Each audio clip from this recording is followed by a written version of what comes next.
नमस्कार, मैं पुनीत काशीवाला मिश्रा और आप देख रहे हैं द मानस वॉइस पर विचारों का रंग। साथियों, आज बात करेंगे हम लोग उस जश्न की जो आम आदमी पार्टी मना रही है।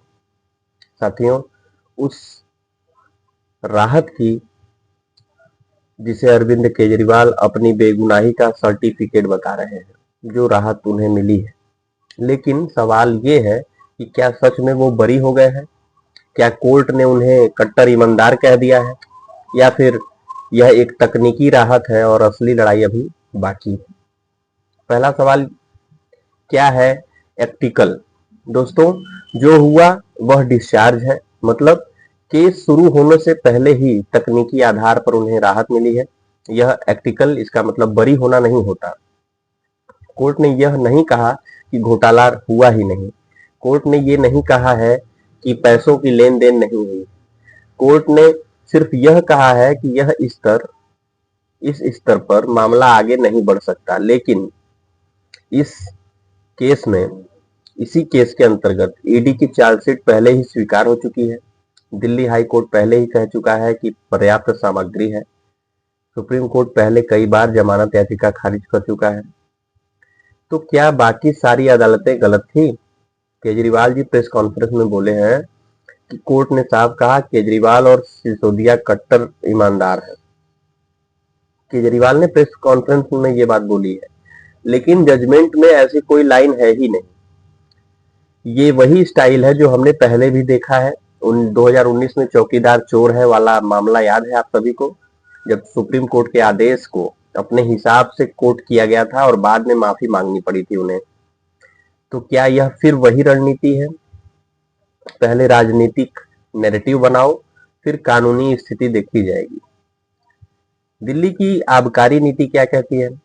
अगर सब कुछ पारदर्शी था, अगर सब वैध था, अगर कोई घोटाला नहीं था, तो पॉलिसी अचानक वापस क्यों ले ली गई? और वो भी तब ले ली गई जब देश कोविड से जूझ रहा था, जब दिल्ली में ऑक्सीजन की कमी थी, अस्पतालों में लोग लाइन में लगे थे। उसी समय शराब नीति में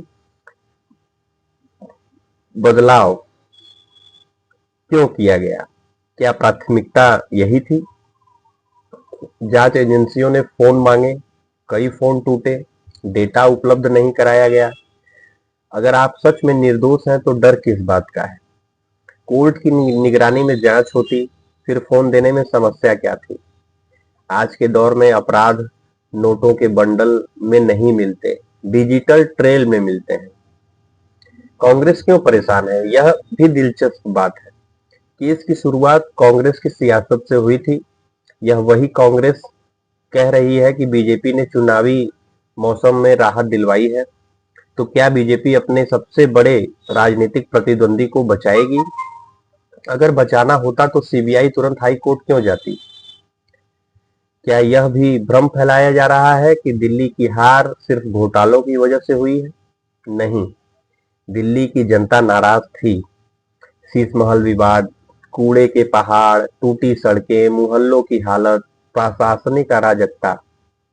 शराब घोटाला इमेज पर पहला हथौड़ा था आम आदमी पार्टी की सरकार के लिए, उसकी छवि के लिए। लेकिन आखिरी कील जनता के अनुभव ने ठोकी। अब असली राजनीतिक खेल पंजाब में है। अगर यह नैरेटिव बना दिया जाए कि देखो हमें फंसाया गया था, हम निर्दोष निकले, तो यह चुनावी मुद्दा बन सकता है। लेकिन सवाल है कि क्या जनता कोर्ट के तकनीकी आदेश और पूर्ण बरी होने में फर्क को समझती है या नहीं समझती है? अब आगे क्या होगा? अब मामला दिल्ली हाई कोर्ट में है। संभावनाएं क्या बनती हैं? स्टे लग सकता है, दोबारा ट्रायल की प्रक्रिया शुरू हो सकती है, केस वापस निचली अदालत में भेजा जा सकता है, और या तो फिर जज बदले जा सकते हैं। यानी लड़ाई खत्म नहीं हुई है, यह सिर्फ एक राउंड था। अब अंतिम में हम यही कहेंगे कि हम किसी को दोषी घोषित नहीं कर रहे हैं, वो काम अदालत का है। लेकिन जश्न मनाने से पहले, कट्टर ईमानदार का सर्टिफिकेट खुद लिखने से पहले ट्रायल का सामना करना चाहिए। अगर सच में निर्दोष हैं तो खुले मंच पर अदालत में सबूतों के साथ लड़िए। मोदी शाह का नाम लेकर के भावनात्मक राजनीति करना आसान है, कानूनी प्रश्नों का उत्तर देना बहुत ही कठिन। और जनता अब भावनाओं से नहीं तथ्यों से फैसला करती है। अगर अभी तक आपने हमारे चैनल को सब्सक्राइब नहीं किया है तो मेरा आप सभी से निवेदन है कि हमारे चैनल को सब्सक्राइब कीजिए। ये विश्लेषण आपको पसंद आया हो तो इसे शेयर कीजिए, लाइक कीजिए, कमेंट कीजिए। मैं हूं आपका अपना पुनीत काशीवाला मिश्रा और आप देख रहे थे द मानस वॉइस। आज के लिए इतना ही, मिलते हैं साथियों अगले राष्ट्रवादी वीडियो में। आज के लिए इतना ही, धन्यवाद, जय हिंद।